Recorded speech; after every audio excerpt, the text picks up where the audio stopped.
Good evening, everybody, and welcome to another episode of Steve's Wrestling Ramble. This morning, I did do another YouTube video, that one being a new series to my channel. I'm doing movie reviews, and my first one being about Deadpool that I saw a couple weeks ago. Later on this week, I think Friday afternoon, I'll be doing another movie review, this time Zootopia, that I saw over the weekend. Also, something else that happened over the weekend, I was honored to be inducted fourth class of the Mark Hall of Fame. So I want to give a shout out right now to Steve Credo, the Mark Father himself, the creator of that group, and uh, and thank him for having me part of that and having me being inducted.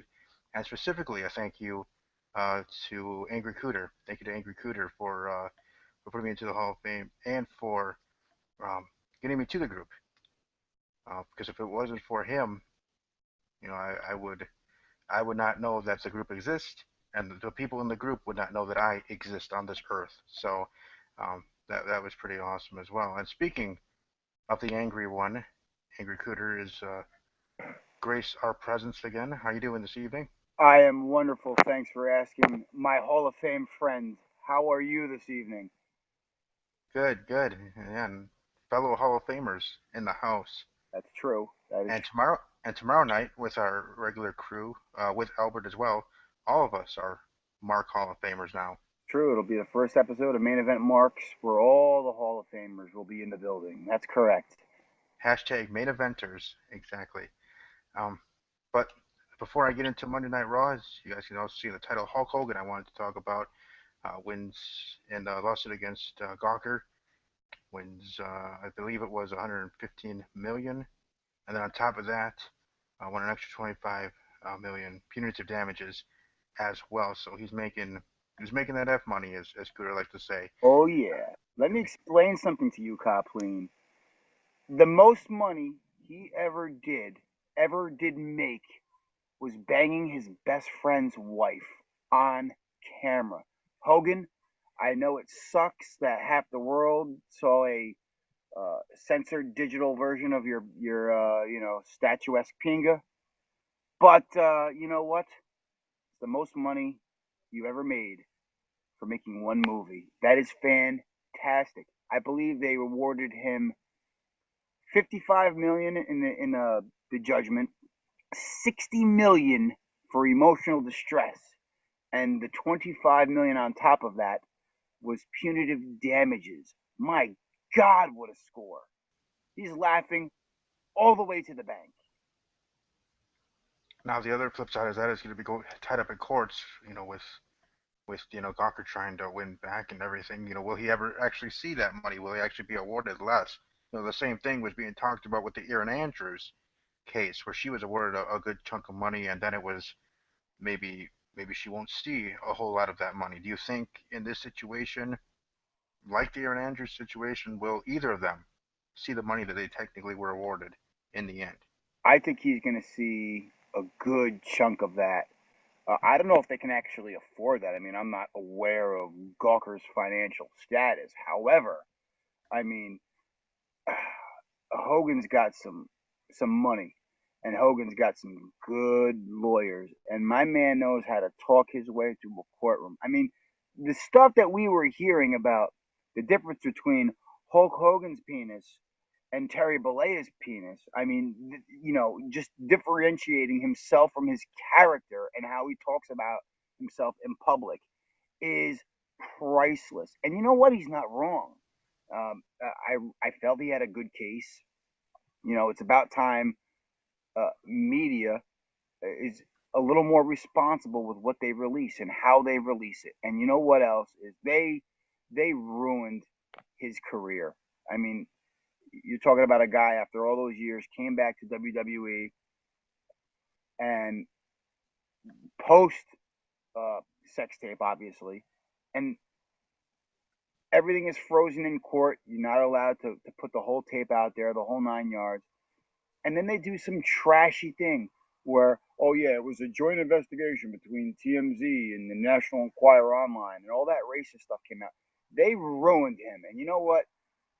Good for Hogan. I'm glad he got paid, because it's about time that these tabloids and all these stupid photographers and the paparazzi and all these wannabe journalists get held accountable for the shit that they put on these websites because, quite frankly, it's disgusting. It really is. It makes me sick that people can get away with talking about other people's lives and putting out personal stuff like that. I mean, enough is enough.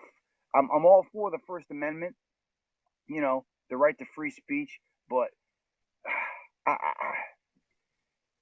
there's just certain things that other people shouldn't be allowed. You can have an opinion on it, you can talk about it all you want, but the second you start putting stuff out there that you probably got illegally to begin with is where you really got to draw the line. It's just not right. I agree, and it makes the people like us and others that are trying to grow in a business, in media, whether it's media talking about pro wrestling or whatever, free media, that makes us look bad, that are trying to work hard and earn spots and earn our place, and they are trying to get the free clicks because of what they're quote unquote reporting. It just puts a bad light in that way too. And I see it as a thinking of it in a business sense, than just a general common sense as well. There's that side. Do you think So he's going to get that money, Copland, yourself, or no? now personally, I think he's going to get a good sum of money. Will he get all the money that he was awarded, as you eloquently stated, for each thing? I don't know. I would believe he would get half or more than half of what he was awarded. In the end, I think he'll see. I mean, I think with this case, the Aaron Andrews case, it really does shine a light on privacy versus First Amendment, and how, and even more so, like I said, about journalism. What really constitutes real journalism by some people, how they just try to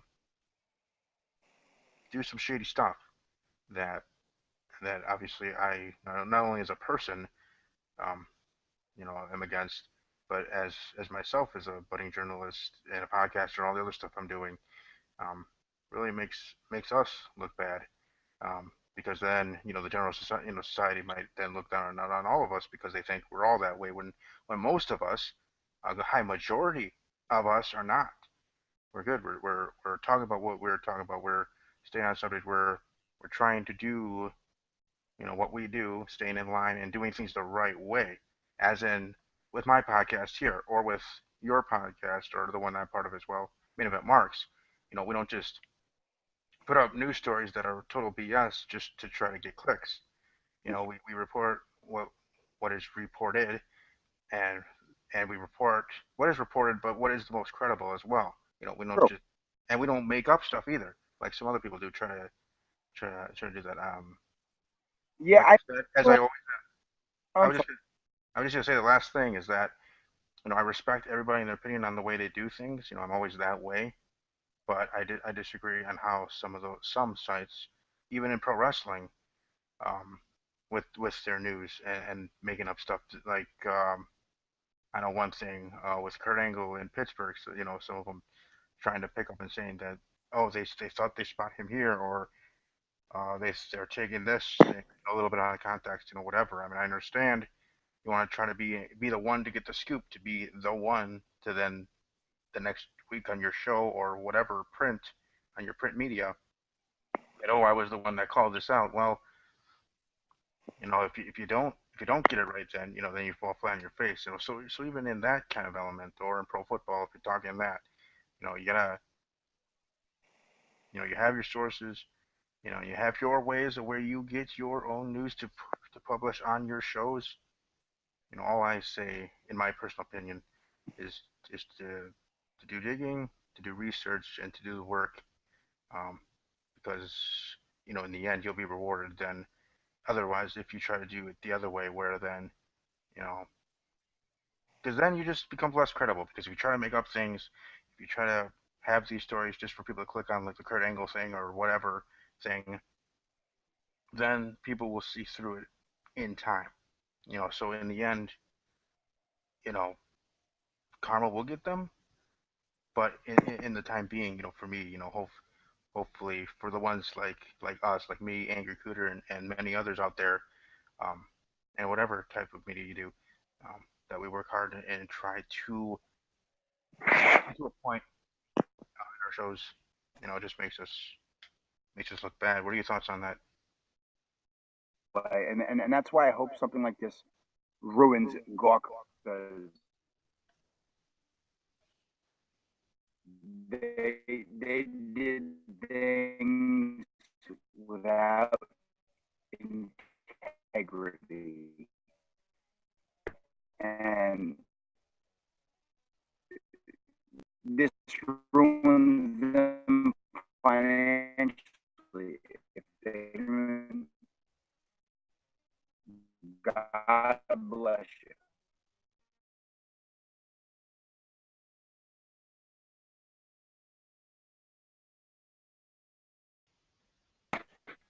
Still there?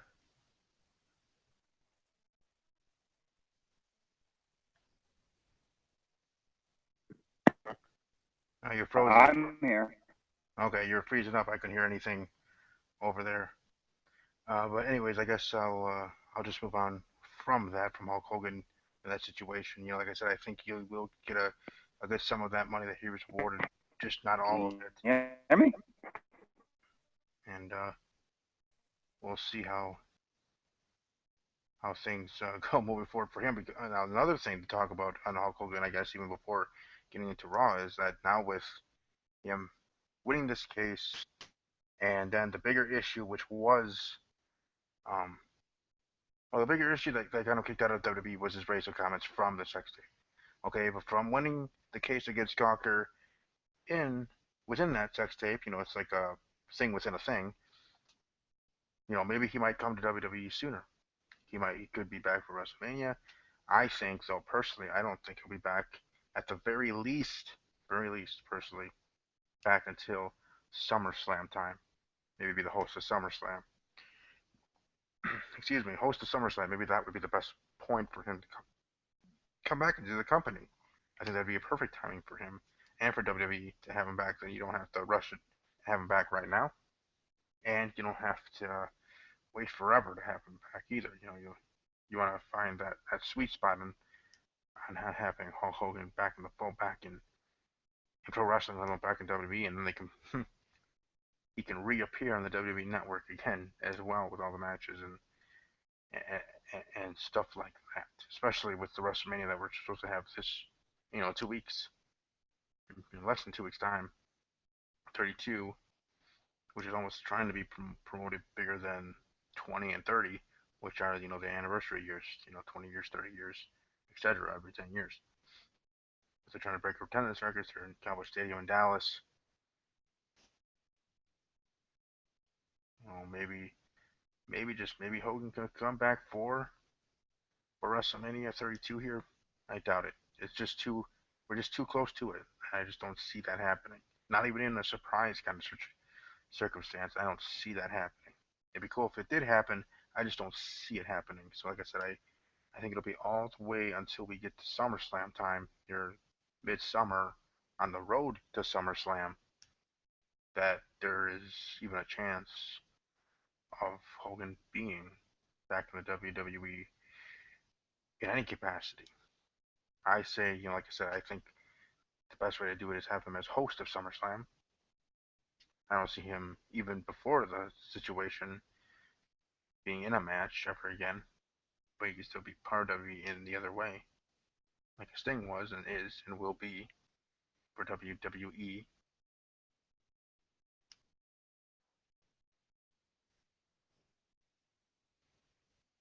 But we'll see. We'll see if things work out between Hogan and WWE. I think it will in time. If anything, it'll work out. But now I will here by myself move on to Monday Night Raw. The first thing I want to talk about on Monday Night Raw is actually the IC title situation for WrestleMania, which was brought up here during Raw. Of course, now there's going to be some man, it could be a multi-man match, ladder match, and the way that they did it kind of was funny. I kind of enjoyed it. It's different, interesting, even though we assumed that it's going to get to that, the way it happened actually was pretty interesting. And for me, I thought, oh, maybe they might have it a one-on-one with the first announcing that it's going to be a triple threat match for the number one contendership between Dolph Ziggler, The Miz, and Sami Zayn. Then we get to that point, and then Kevin Owens just announced who's going to be the three that are coming out to try to be number one contender. And it's Sin Cara, Stardust, and Zack Ryder. And you're like, wait, what's going on? And then you think, oh, maybe they'll be added to the multi-man match, and that's how it ends. In a cluster mess of an ending for that, and then it's announced multi-man ladder match for WrestleMania for the Intercontinental Championship. Terry Funk, another WWE legend, talking to Dean Ambrose during Raw, giving him his chainsaw from Chainsaw Charlie days. The previous week, Mick Foley, giving him the barbed wire bat. And I kind of mentioned in the Marks group, facebook.com, /group/Pro Wrestling Marks, and the thread about Monday Night Raw.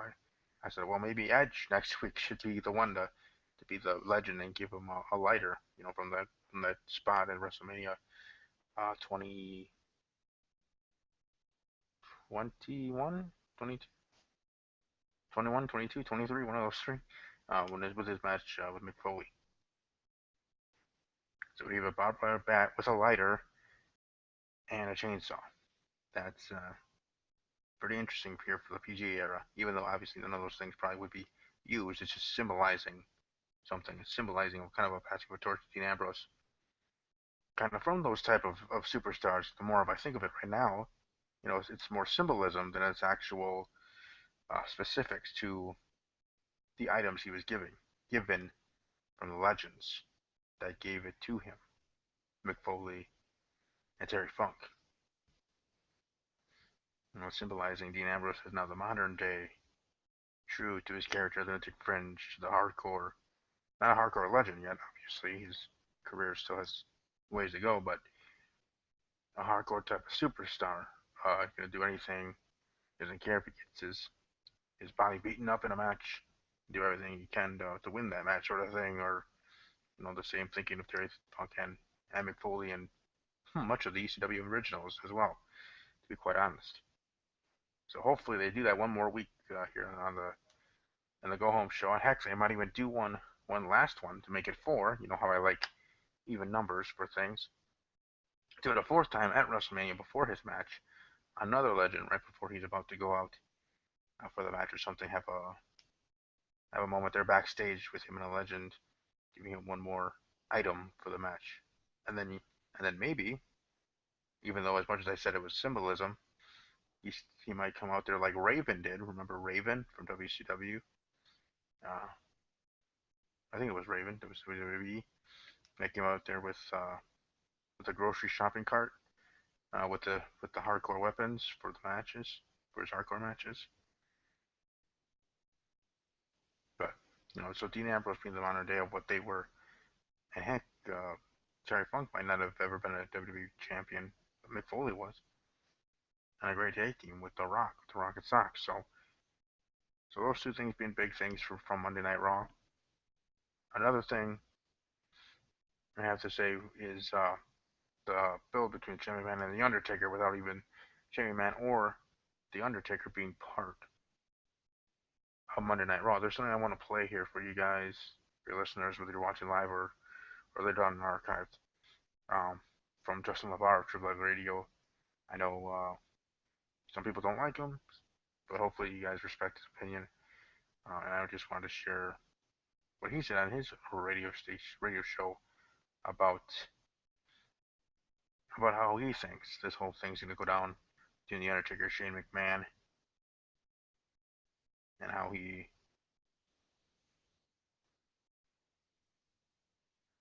believes the outcome will be after it plays. I will give my thoughts on Shane McMahon Undertaker. Next week will be my predictions episode.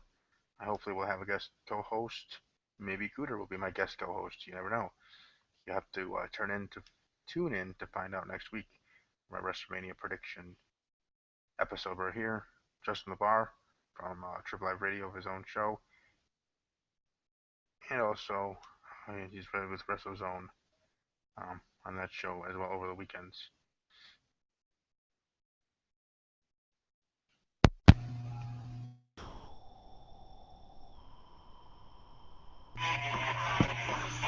Last night was some of the best hype for Shane versus Undertaker, and neither man was there.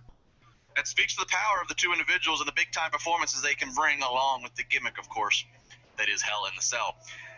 Then came the stipulations. Shane going for control of Raw, which was already known. But Vince added that if The Undertaker doesn't get the win, then this is his last WrestleMania. That, or announcing a special ref for the two guesses I had for what this announcement would be. If this were any other match, putting Undertaker's career on the line would cause a shockwave through the WWE Universe. But just as soon as Vince made that announcement was hundreds of tweets. Well, Shane would be in control, so couldn't he just reinstate The Undertaker? Or is Vince's stipulation even valid if he then is no longer in control? And well, they're all very fair points. I'm a big believer in suspending disbelief with pro wrestling to an extent, but when you open up the legal and technical book already for the match, like WWE did, portraying that Shane would take over and telling people Stephanie and Triple H and Vince would all be gone, then you've opened that book. You can't blame everybody for questioning the validity of ending the most prestigious legacy there is based on the outcome of this match. If I had to bet right now on WrestleRumble.com, which polls will open early next week, I hear, Shane McMahon is going to win this match. I don't know where the smoke and mirrors or swerves are going to be. I don't know if Vince and him are actually in cahoots, getting rid of Triple H and Stephanie, which Vince versus them was a Mania storyline talked about for the last few years, hence Stephanie being called the principal owner. Maybe that's it. Maybe Taker beats the dog piss out of Shane, but then let Shane pin him for the better of the future of the company. Sounds ridiculous, but at this point, what's really out of bounds? Maybe Shane wins, Taker, we think, is gone, but has a comeback of some type next year and has his farewell tour. Maybe this person interferes. Maybe this invasion happens. Maybe Hulk Hogan drives a dump truck full of $140 million and proceeds to bury Shane and Undertaker in it. A lot of maybes, but more and more. Shane McMahon is going to win, and that is reality. 412-320-7925, Triple Live Radio, coming back.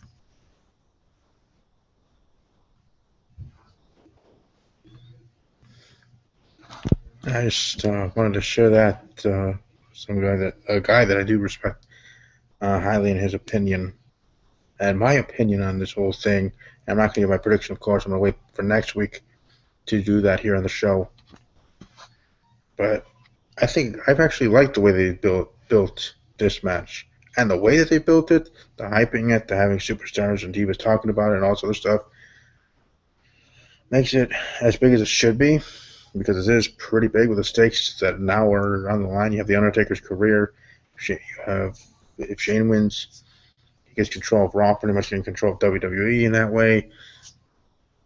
It makes it very interesting, and it makes me think that maybe this match will be the main event, the true main event of WrestleMania 32 in 2 weeks, less than 2 weeks. Could be, you never know. And if that is the case, then kind of another prediction. I think the Undertaker will win, but we'll see. We'll see how things go with the go home show, and we'll talk about that next week here on the show. But for right now, it's looking more for the Undertaker to win than Shane. Part of me wants Shane to win, get control of Raw, but now with this stipulation with the Undertaker, it's like, dang it. Then this would have been my last chance to ever see Undertaker entrance live, sort of thing. Because, as you guys know, I've never been to a WWE event of any kind. House show, Raw, SmackDown, yada yada, pay-per-view. So I've never seen The Undertaker's entrance live, just like really anybody's entrance live, obviously, if I haven't been to any show. But specifically with The Undertaker being my favorite, being part of my childhood with the Attitude Era, along with Austin and The Rock. But but Undertaker was my number one dude, favorite superstar at that time, and now all time, between him and The Rock being my favorites. So it would have been awesome to be able to be at WrestleMania 32. I know people still are poo-pooing WrestleMania 32 and the card this week and all this other stuff. And again, I respect everybody's opinion because everybody has one. I'm not going to say their opinion is wrong because it's not. I just respectfully disagree with that. I think WrestleMania is going to be well, and I think they are happy with the way that they already are slowly shaping this card. Will make this WrestleMania good. Maybe not as great as you might want it to be, but good. And heck, you also have to get to that point and get to the matches to really see how WrestleMania happens. Obviously, you can't judge a book by its cover, and you can't prematurely denounce something or crown something. So either way, you can't crown it, and you can't denounce it, or at least you shouldn't, before it actually happens. Again, I respect everybody's opinion. I just think of it in a different way. And for me, I want to see how WrestleMania is. And that's why, I still would love to be there at WrestleMania to see it live and see how everything happens. And I'm sure maybe there'll be crazy surprises. Maybe Hulk Hogan might come. Maybe Kurt Angle will be there. Who knows?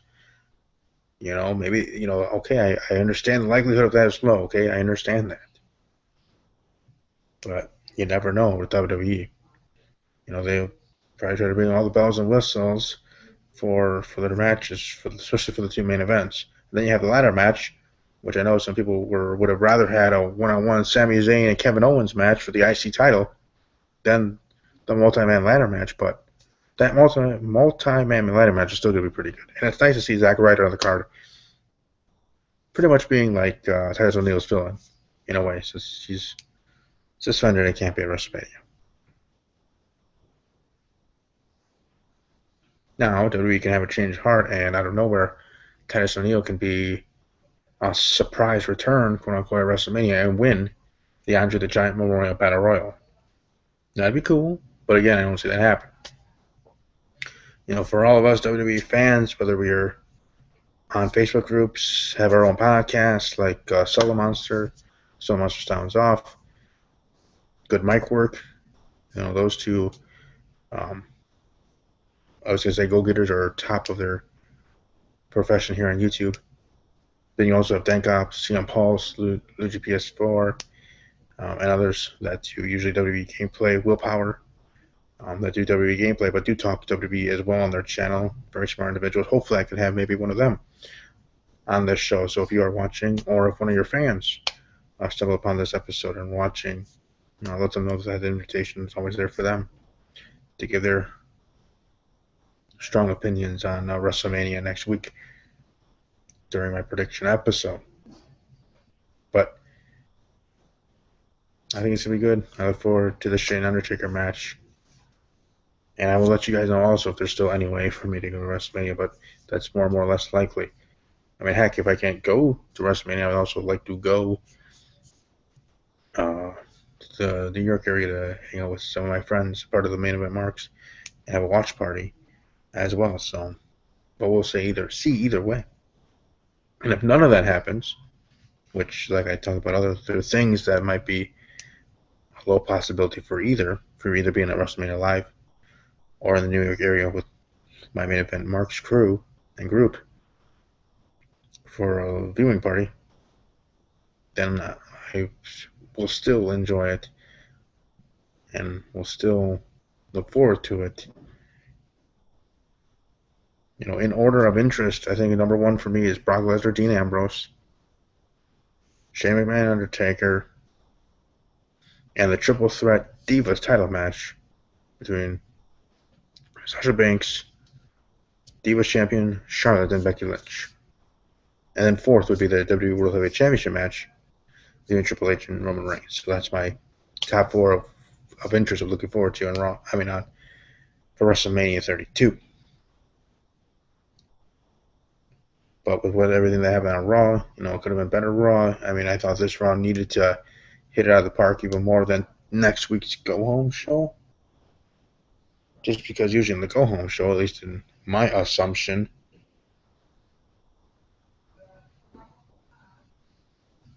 was that it's just more video packages and other stuff.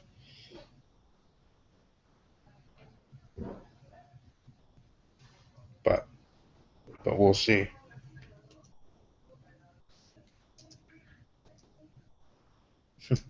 But I don't know.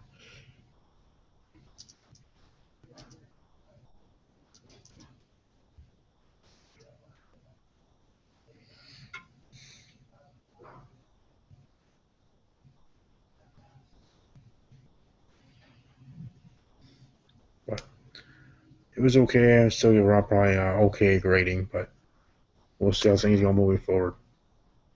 And I definitely, really, really, really, really, really, seriously, I am looking forward to next week's episode. I'm going to have a couple of cool, awesome guests. Like I said, also maybe even a guest co-host.